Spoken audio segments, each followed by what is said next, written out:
हे मेरे पुत्र, मेरी शिक्षाओं को ना भूलना, अपने हृदय में मेरी आज्ञाओं के रखे रहना, क्योंकि ऐसा करने से तेरी आयु बढ़ेगी और तू अधिक कुशल से रहेगा। कृपा और सच्चाई तुझसे अलग ना होने पाए, वरन उनको अपने गले का हार बनाना और अपनी हृदय रूपी पटिया पर लिखना, और तू परमेश्वर और मनुष्य दोनों का अनुग्रह पाएगा।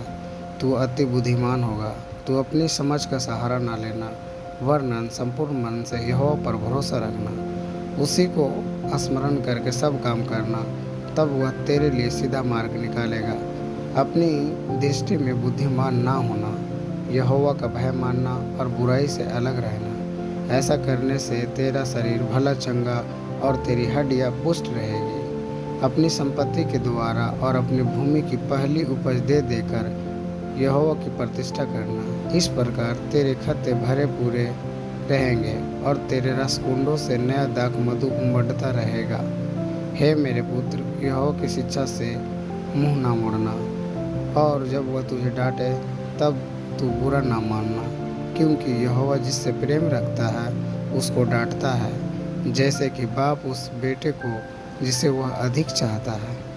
क्या ही धन्य है वह मनुष्य जो बुद्धि पाए और वह मनुष्य जो समझ प्राप्त करे, क्योंकि बुद्धि की प्राप्ति चांदी की प्राप्ति से बड़ी और उसका लाभ चोखे सोने के लाभ से भी उत्तम है।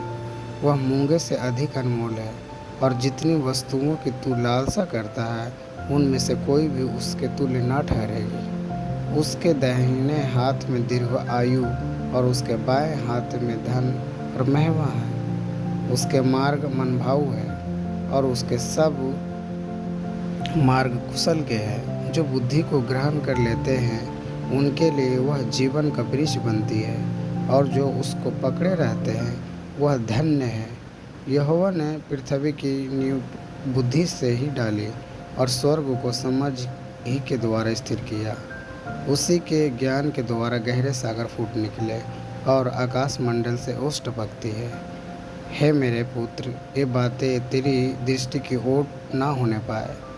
खरी बुद्धि और विवेक की रक्षा कर, तब इनसे तुझे जीवन मिलेगा और ये तेरे गले का हार बनेंगे, और तू अपने मार्ग पर निडर चलेगा और तेरे पाँव में ठेस ना लगेगी। जब तू लेटेगा तब भय ना खाएगा, जब तू लेटेगा तब सुख की नींद आएगी। अचानक आने वाले भय से ना डरना, और जब दुष्टों पर विपत्ति आ पड़े तब ना घबराना, क्योंकि यहोवा तुझे सराहा दिया करेगा और तेरे पाँव को फंदे में फंसने ना देगा।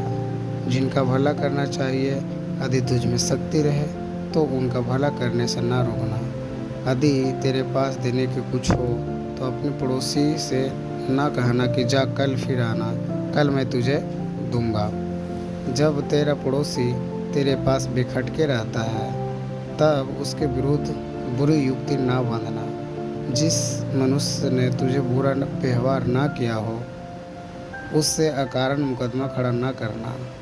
उपद्रवी पुरुष के विषय में डाह ना करना, ना उसकी सी चाल चलना, क्योंकि यहोवा कुटिल से घृणा करता है, परंतु वह अपना भेद सीधे लोगों पर खोलता है। दुष्ट के घर पर यहोवा का शाप और धर्मियों के वास स्थान पर उसकी आशीष होती है। ढट्ठा करने वालों से वह निश्चय ढट्ठा करता है और दिनों पर अनुग्रह करता है। बुद्धिमान महिमा को पाएंगे और मूर्खों की बढ़ती अपमान ही की होंगे। तो आप सभी को जब सीखिए, मिलते हैं अगले वीडियो में।